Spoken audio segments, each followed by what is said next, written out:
Masters क्रिया योग की दीक्षा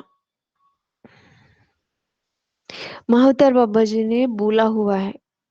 ये लाहिड़ी महाशय जी के बुक्स में भी आपको दिखेगा। सारे उनके जो भी शिष्य है ना, उनके शिष्य कौन, शिष्य में भी अलग अलग काम रहते हैं मास्टर्स। हर एक शिष्य को हर एक काम नहीं दिया जाता है। जैसे समझो एक क्लास में 100 बच्चे हैं तो 100 बच्चे टीचर है क्या? 100 में से एक कोई टीचर बनेगा, दूसरा कोई यूपीएससी में जाएगा, कोई कलेक्टर हो रहा है, कोई ये हो रहा है, वो हो रहा है। ये क्या है? अलग अलग काम है। उस तरह से महावतार बाबा जी के द्वारा जो क्रिया की दीक्षा दी है लाहिड़ी महाशय को, लाहिड़ी महाशय जी ने जिनको सिखाया, जिनको अप्रूव करके रखा है कि तुम ये क्रिया योग की दीक्षा दूसरों को सिखा सकते हो, उन्होंने उनका पूरा गद्दी दूसरे को संभालने के लिए दिया। उनका पूरा जो काम काज है वो किसी दूसरे को दिया हुआ है। कुछ काम, कुछ चीजों, कुछ शिष्यों को आश्रम की जैसे खाना बनाने के लिए रखा हुआ है, किसी को बिल्डिंग का ध्यान रखने के लिए, किसी को क्लीनिंग के लिए रखा है, और किसी को गुरु दीक्षा देने के लिए सिखा के बोल के रखा हुआ है। उसके कुछ रूल्स होते हैं।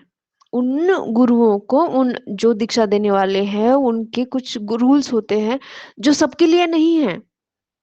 अगर वो किसी दूसरे को क्रिया दीक्षा सिखा रहे हैं, इसका मतलब ये नहीं है कि वो गुरु बन जाता है। समझ रहे हो क्या? लाहिड़ी महाशय जी ने हजारों लोगों को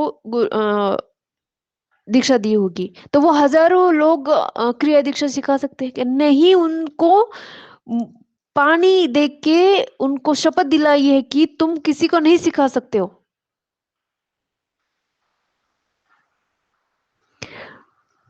उन्होंने 2-3 लोगों को बोला होगा कि इसमें से एक दूसरे कंट्री में जाके सिखाएगा और एक रहेगा इंडिया में सिखाएगा। 2 या 3 लोगों को ही अलाउड रहता है उन चीजों को सिखाना। क्रिया दीक्षा देना जो है ना, वो सबको सिखाना अलाउड नहीं है। अगर किसी ने अ, मुझे या मेरे साथ और भी कितने सारे लोग थे ना, उन सारे लोगों को दीक्षा दी है, मतलब हम सारे के सारे लोग क्रिया दीक्षा सिखा सकते हैं क्या? क्रिया योग की दीक्षा दे सकते हैं क्या? और ये बोल सकते हैं क्या कि मैंने दीक्षा ली थी उनके हिसाब से? नहीं, नहीं, नहीं सिखा सकते तुम। जिन समझो मेरे फैमिली में मेरी बहन को क्रिया दीक्षा सीखनी है, क्रिया योग का दीक्षा लेना है और सीखना है, मैं उसको दूं क्या कि मैं उन गुरु के पास लेके जाऊं? गुरु के पास लेके जाना है। हम महावतार बाबा जी को अगर गुरु के रूप में मान रहे हैं ना मास्टर्स, उनके एक एक वर्ड्स की कीमत हमको पता होनी चाहिए।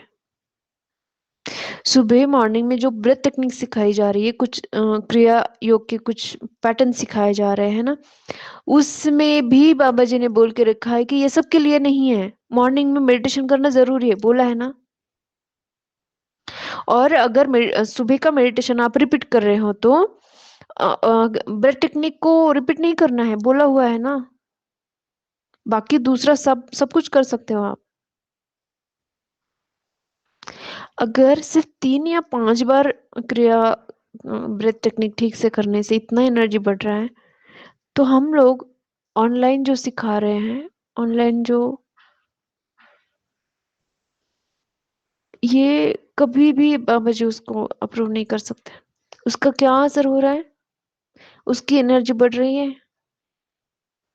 उस एनर्जी का क्या करना है सबको पता है क्या? वो एनर्जी कहाँ जा रही है? नाली में। नाली में जा रही है, कीचड़ बन रहा है। वो कीचड़ किसके लिए बन रहा है? वो कीचड़ में हम ही फंसते जा रहे हैं।